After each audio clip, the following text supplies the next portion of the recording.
The crystal glass shattered before I even realized I dropped it, red wine blooming across the white tablecloth like a wound spreading through silk.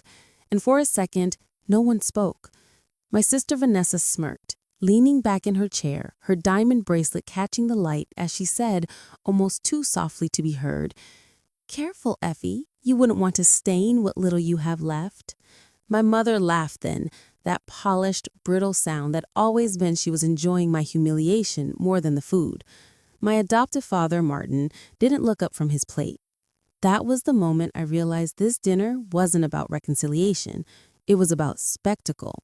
They had invited me here not to make peace, but to break me in front of the people who mattered most to them. If you're enjoying this, please subscribe and share. Your support keeps the stories coming. The words "just the orphan" floated through the air like poison, courtesy of Vanessa, and the laughter that followed felt like a physical slap. I could feel my throat tighten, heat crawling up my neck, and I forced myself to breathe evenly, to keep my voice steady, even as every instinct screamed to run. For 25 years, I'd let them define me, the charity case, the girl they rescued after my parents died in that accident, the grateful adoptee who should never forget her place. Tonight, though, something inside me shifted. Maybe it was the way Vanessa twirled her wine glass like she was auditioning for cruelty. Maybe it was the way my mother whispered, "She should be thankful we even invited her," pretending I couldn't hear. Or maybe it was the envelope I had tucked inside my purse, a copy of the bank statements I'd found 2 weeks ago, proof that the Brooks family had stolen my $680,000 inheritance and used it to buy the house they were sitting in. I smiled then, just faintly, and it must have unsettled them because the table fell silent. Vanessa frowned. "What's so funny, Orphan?" she said, her voice sharp with the kind of entitlement that only comes from never being told no. I leaned forward, keeping my tone calm, deliberate. "I was just thinking," I said, "how expensive honesty can be." The words made Ellen, my mother, shift uncomfortably. Martin finally looked up, his fork pausing midair.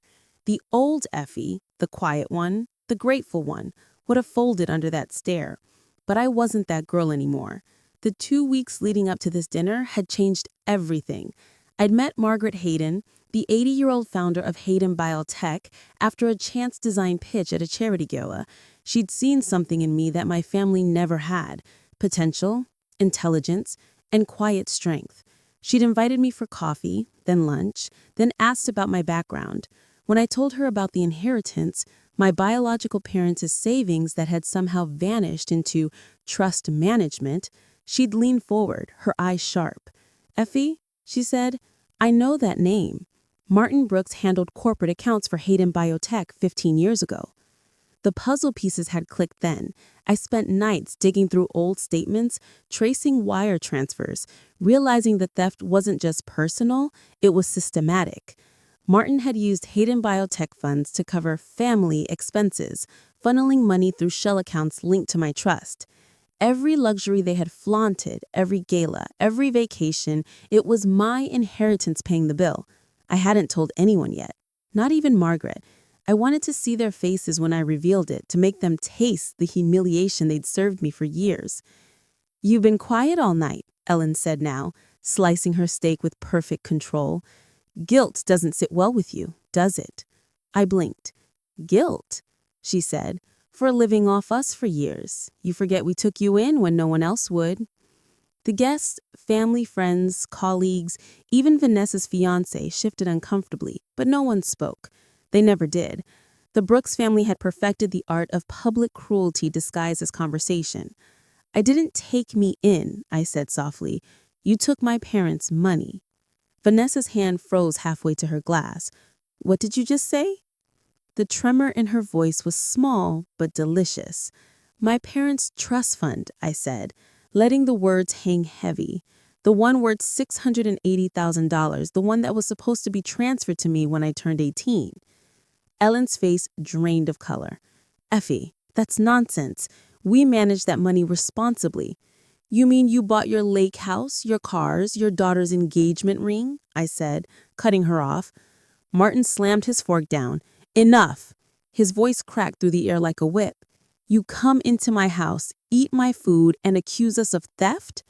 Your house? I repeated, my voice steady.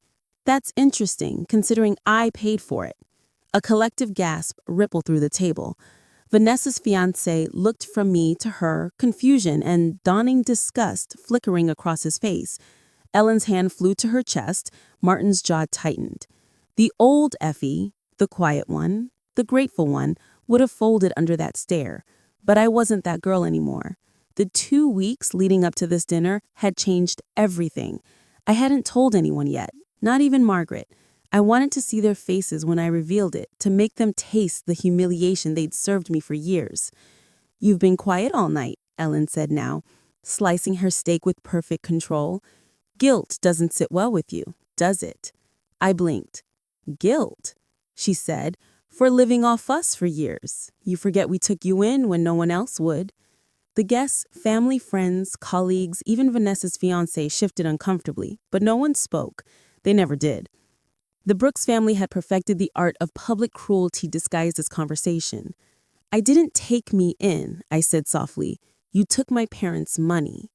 Vanessa's hand froze halfway to her glass. What did you just say? The tremor in her voice was small but delicious. My parents' trust fund, I said, letting the words hang heavy. The one worth $680,000, the one that was supposed to be transferred to me when I turned 18. Ellen's face drained of color. Effie, that's nonsense. We managed that money responsibly. You mean you bought your lake house, your cars, your daughter's engagement ring? I said, cutting her off. Martin slammed his fork down. Enough. His voice cracked through the air like a whip. You come into my house, eat my food, and accuse us of theft. Your house? I repeated, my voice steady. That's interesting, considering I paid for it. A collective gasp rippled through the table. Vanessa's fiancé looked from me to her, confusion and dawning disgust flickering across his face. Ellen's hand flew to her chest. Martin's jaw tightened. Ellen's hand flew to her chest. Martin's jaw tightened. Ellen's hand flew to her chest. Martin's jaw tightened. I reached into my purse and pulled out the envelope, sliding it across the table. Martin didn't touch it. He didn't need to. He knew what was inside. You've been stealing from me since I was 12, I said, my voice low but lethal. And I'm done pretending I see it. Vanessa's face twisted. You're lying. You're trying to ruin us because you're jealous, because you'll never be one of us. She stood, her chair screeching back, voice cracking into hysteria. You were never family. The silence that followed was deafening. Every guest was staring at her now, every camera phone discreetly lifted. I smiled again, slower this time, and said, Thank you for proving my point. Ellen's hand flew to her chest. Martin's jaw tightened. Vanessa realized what she had done a second too late. Her outburst caught, recorded, and spreading across a dozen group chats before dessert even arrived. I leaned back, calm now, because the power had shifted. For the first time, I wasn't the one trapped. They were. I picked up my napkin, dabbed at the spilled wine, and stood up. Enjoy the meal, I said. It's the last one you'll have paid for with my money. And as I walked toward the door, I heard Martin mutter something to Ellen, something that made the air in the room change. She knows, he said. Then we can't let her leave.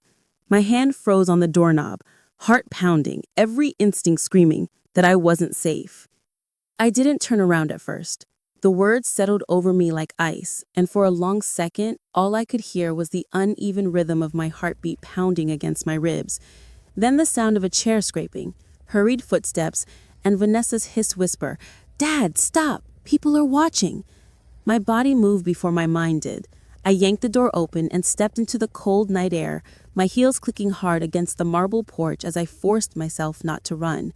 The laughter, the clinking glasses, the smell of roasted duck, all of it stayed behind that door, like a world I was finally walking out of.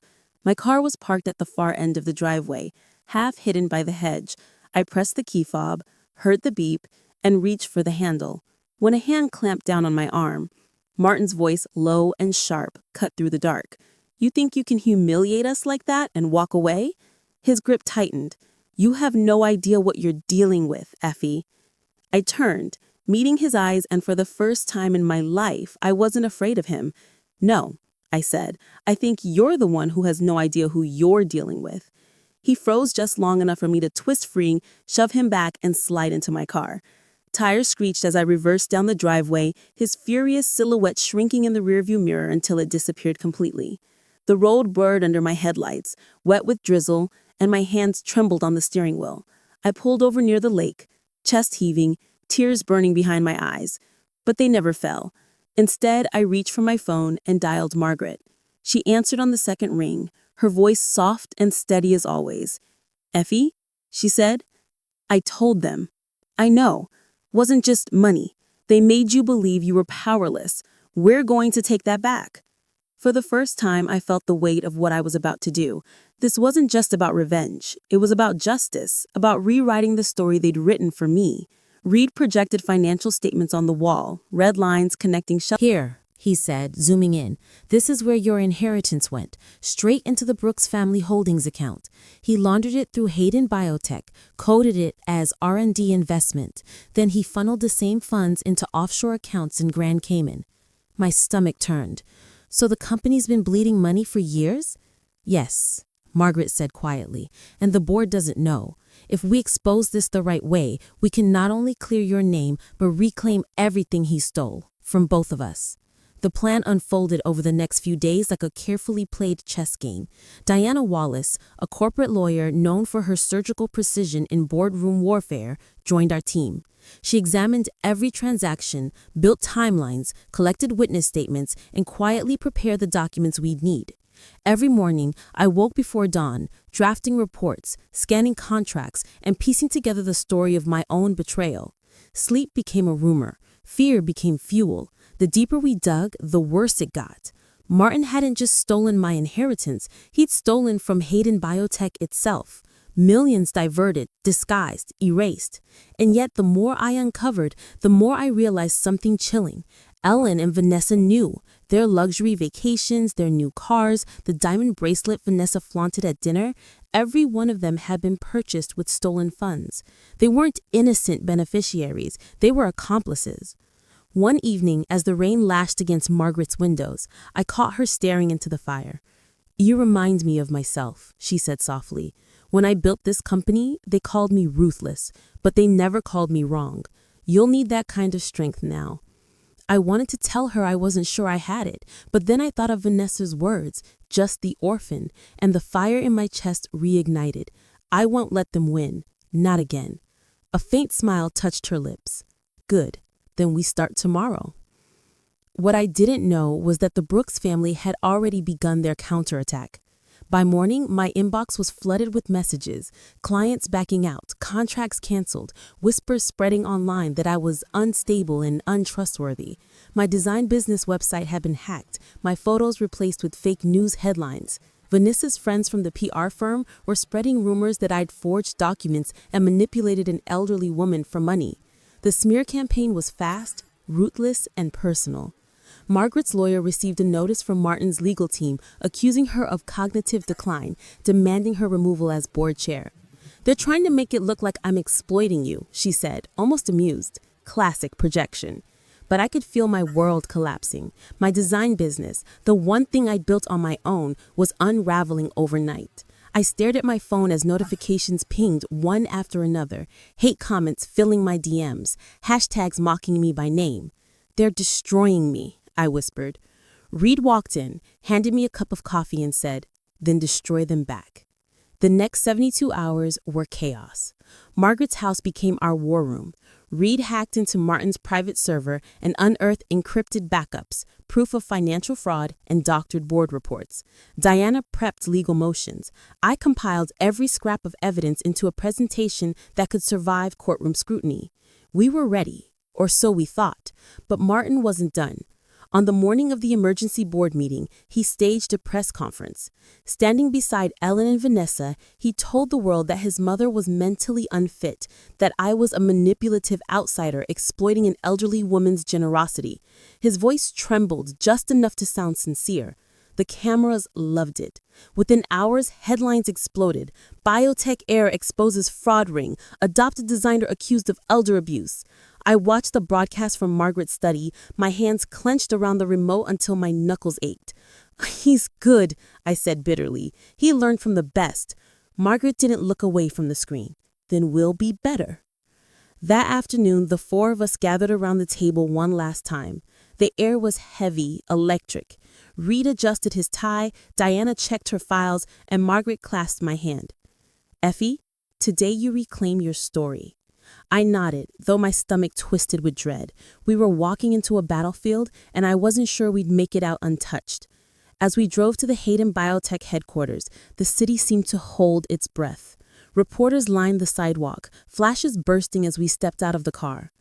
Inside, the boardroom was already packed, directors, investors, and Martin at the head of the table wearing his mask of concern. Effie, you shouldn't be here, he said smoothly. Neither should you. A murmur rippled through the room. He smiled like a man who believed he'd already won. You're about to embarrass yourself. Again, he said softly. I met his gaze and said, we'll see about that. The meeting began. Martin presented his fabricated reports. His hired neurologist testified that Margaret suffered from diminished cognitive control, and Ellen played the grieving wife perfectly. But when the board began to waver, I rose from my seat. My voice was steady, but my pulse was a storm. Before you make any decisions, I said, you should see what the Brooks family doesn't want you to see. The lights dimmed. Reed switched the projector and the first document appeared. An internal memo from Martin's account dated years ago, detailing unauthorized fund reallocation. Gasps echoed. I stepped closer, my gaze fixed on Martin's. You didn't just steal my inheritance, I said. You stole from this company, from every person in this room. His mask cracked. Vanessa whispered something to Ellen, panic creeping into her face.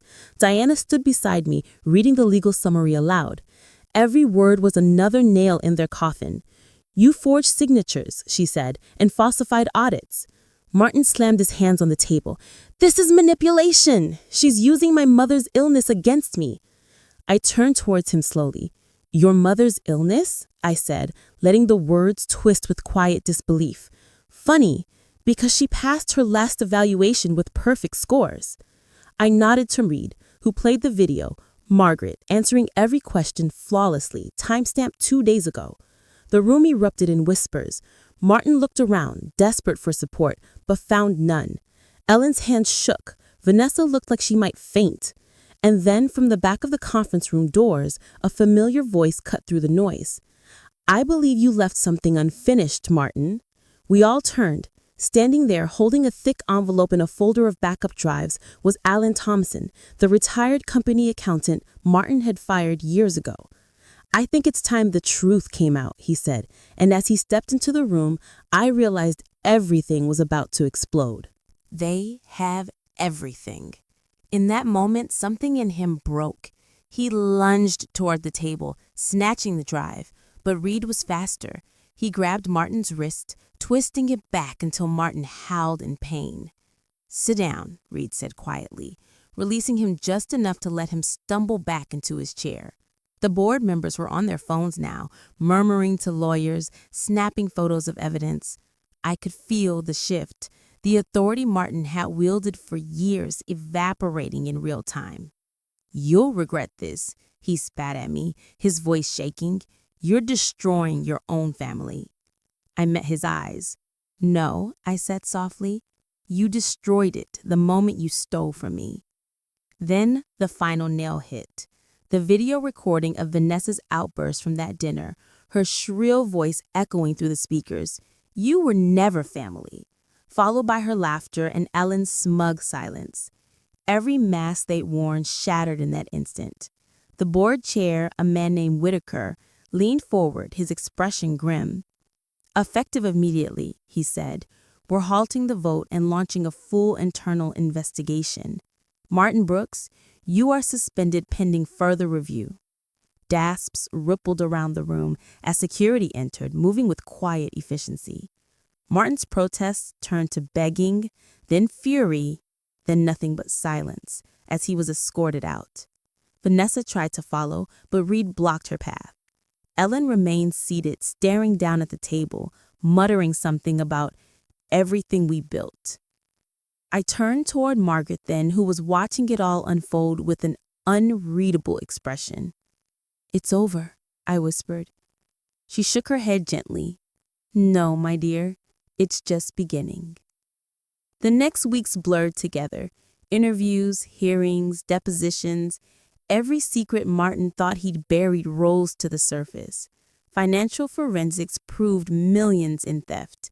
Witnesses confirmed false audits.